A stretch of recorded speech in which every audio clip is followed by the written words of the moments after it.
A mother is lying awake right now with her phone lit up in the dark, scrolling through a baby name list, weeks away from her due date.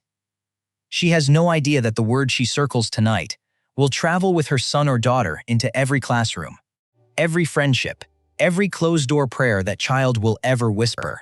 Most of us pick a name for a baby because it sounds pretty, because it belonged to a beloved grandparent, or because half the internet was using it that year. Almost nobody pauses long enough to ask the question underneath all of that. What is this word about to declare over a life that hasn't even started yet? There is a topic most pulpits skip over, and this is the week we are not skipping it. 6 names. 6 names Scripture tells us to stay far away from when we are filling out that birth certificate, and the reasons run deeper than sound or trend. In the Bible, a name was never decoration. It was a statement of identity, sometimes rewritten entirely by God himself. Abram became Abraham, Jacob became Israel. 2 separate sets of parents, generations apart, were each told by heaven exactly what to call their sons before either boy had taken a first breath. A good name is to be chosen rather than great riches, and favor is better than silver or gold. That's Proverbs 22:1. And if the Lord cares this much about a name, brother, sister, we should too. Let's go through them one at a time. 1. Never name your child after a false god. Nobody sees this danger coming, because it hides inside something that sounds elegant. A woman in my church fell completely for a name for her unborn daughter. Smooth on the tongue, unusual, the kind of name that turns heads at a baby shower. She had already picked out the nursery lettering. Then a grandmother in our congregation, kindly and without a hint of scolding, asked if she'd ever looked into where the name originated. She hadn't. We looked it up together that afternoon, and discovered it was simply the modern form of a fertility goddess worshipped in the ancient world. She went quiet. Not out of shame, but because nobody had ever taught her to ask that question in the first place. Pay attention to all that I have said to you, and make no mention of the names of other gods, nor let it be heard on your lips. Exodus 23:13 does not soften that instruction. To speak a name out loud is to give something a place in your home. Every single time a parent calls that child in for supper, that identity gets spoken over them again, whether anyone intended it or not. Daniel understood this from the inside. Dragged into a foreign palace as a boy, he was handed a brand new name on day 1 of his captivity, Belteshazzar, built to honor a god called Bel. His captors weren't trying to be creative. They were rewriting who he was in the vocabulary of somebody else's religion. Daniel wore that name his whole life in exile, yet he never once became what it was pointing to. Still, the lesson stands. A name can be pressed onto a child by forces that have no idea what they are actually doing. This is not permission to panic over every unusual sound. It's permission to slow down before you fall for one. Ask the Lord to show you what is buried underneath a word, before you decide it belongs on your child forever. 2. Never let your own darkest season write your child's name. Whatever you say out loud while you are grieving should never become the label a child carries for the next 80 years. I once sat with a father who had named his son during the exact stretch when he lost his business, his savings, and nearly his marriage in the same 12 months. Years later, a relative translated the name for him, and he learned it meant grief in his family's mother tongue. He told me, voice cracking, that it felt like he had signed his own wound onto a birth certificate without ever meaning to. This ache is ancient. Jabez was more honorable than his brothers, and his mother called his name Jabez, saying, "Because I bore him in pain." That's Chronicles 4:9. Jabez spent every waking day of his life being called pain out loud, but he refused to let the label finish the sentence for him. Jabez called upon the God of Israel, saying, "Oh, that you would bless me and enlarge my border, and that your hand might be with me, and that you would keep me from harm, so that it might not bring me pain." And God granted what he asked. That's the 10th verse of that same chapter. There's another woman worth remembering. After burying her husband and both her sons far from home, Naomi told the women of Bethlehem not to call her by her own name anymore. "Call me Mara," she said, bitter, "because the Almighty has dealt bitterly with me." She renamed herself out of raw grief. Yet the story keeps moving. It ends with a grandson, a lineage, and a place in the family line that leads straight to David.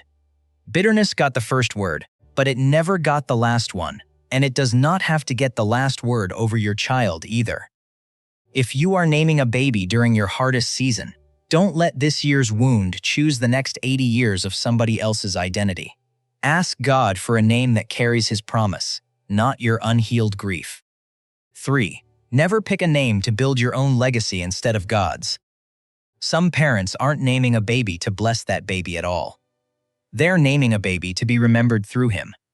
I knew a grandfather who fought hard to force a very specific family name onto his newborn grandson, and it wasn't love pushing him. It was ambition dressed in a nice suit. He talked openly about the boy carrying the family name to greatness, as though this newborn had been sent to carry out a plan that was his own, not something entrusted to him by the Lord. Come, let us build ourselves a city and a tower with its top in the heavens, and let us make a name for ourselves, lest we be dispersed over the face of the whole earth. One sentence from Genesis 11:4, and the entire tower gets exposed for what it really was: self-glory wrapped up in construction plans. Centuries later, King Nebuchadnezzar stood on the roof of his own palace and said something nearly identical about the empire he'd built with his own hands, boasting of it for the glory of his own majesty. Within the hour, everything that made him feel powerful was stripped away. Ambition still wears the same costume today. It calls itself tradition. It calls itself honoring the family. Scripture calls it something else entirely. When a name gets chosen to lift up a parent's standing rather than point a child toward God, that child becomes a monument to somebody else's pride before they've even taken their first breath. Pray instead that the name blesses your child's walk with the Lord, not your own name in a family record book. If something in you just shifted about a name you already gave, or one you're about to give, do this now. Subscribe to this channel and drop a comment that says, "Father, may my child's name point back to you, not to me." Stay with me, because the next 3 names are the ones almost nobody thinks to guard against. 4. Never settle for a name that means absolutely nothing. A name with no weight behind it leaves a child without an anchor, and in a generation already hungry for identity, that emptiness says more than people realize. A young mother once admitted to me, half embarrassed, that she'd pulled her daughter's name straight off a trending list she found online. No history attached, no prayer over it. Just whatever sounded good next to the surname. Years afterward, her daughter asked her one plain question she couldn't answer. "Why did you pick this name for me? What does it even mean?" She had nothing to give her. When was the last time you actually stopped to ask what a word you say every day was ever meant to mean? Take your time. It matters more than it sounds like it does. I have called you by name, you are mine. Isaiah 43:1 stands directly opposite a name chosen for no reason at all. God does not name His children off whatever is circulating that week. He names with purpose. Long before trending lists existed, Adam walked through the garden speaking a name over every living creature with real intention, not convenience. That's the pattern worth following. It doesn't have to be ancient or rare. Simply find out what it means, trace where it came from, and think through what it will be speaking over that child for decades to come. 5. Never choose a name that pokes fun at God or belittles Him. This one slips past people because it rarely feels malicious in the moment. I once heard about a couple who, mostly as a party joke, gave their son a name that poked fun at a biblical figure. Clever, they thought. A story worth telling at dinner. What began as a punchline turned into something that boy had to introduce himself with for the rest of his life, in every classroom, every new job, every handshake. You shall not take the name of the Lord your God in vain, for the Lord will not hold him guiltless who takes his name in vain. Exodus 27 was never only about cursing under your breath. It's about the weight we owe to anything connected to who God is. There's a warning tucked inside the story of a man named Nabal in the first book of Samuel, a name that literally means fool, whose own wife eventually said out loud that as his name was, so was he. A careless or mocking name has a strange habit of shaping the life underneath it over time. Your child's name should never turn into the punchline you get laughs from at their expense. It should be the blessing you speak out ahead of their future. 6. Never settle on a name without praying over it first. Of all 6, this is the one nearly every parent skips completely. and it might matter more than the rest combined. Picture an old priest named Zechariah standing frozen in the temple while an angel tells him, "Your prayer has been heard, and your wife Elizabeth will bear you a son, and you shall call his name John." That is Luke 1:13. That name didn't come from a shower game or a baby book. It arrived from heaven in direct answer to a prayer offered long before that child was ever conceived. No angel has to show up in your living room for this to still apply to you. Hannah didn't get one either. She simply wept before the Lord at the temple, year after year, and when her son finally arrived, she called him Samuel, because, in her own words, she had asked him of the Lord. Every time she said his name, she was also speaking her own answered prayer out loud. I've sat across from more parents than I can count who spent far more hours comparing options on a Pinterest board than they ever spent talking to God about the decision. We look up meanings, we check popularity rankings, we poll friends and family. But how rarely do we actually pause long enough to ask the one who already sees exactly who this little one is meant to become? No vision in the night sky is required. Just 30 quiet seconds before the decision is final. Enough time to ask, "Father, is this the name you have chosen for my son or my daughter?" That one short prayer can steer a decision that was headed toward being made too quickly. Before we close, I want to make sure this lands the right way. None of this is meant to make you afraid of a name you've already given your child. God is not trapped by mistakes made in innocence.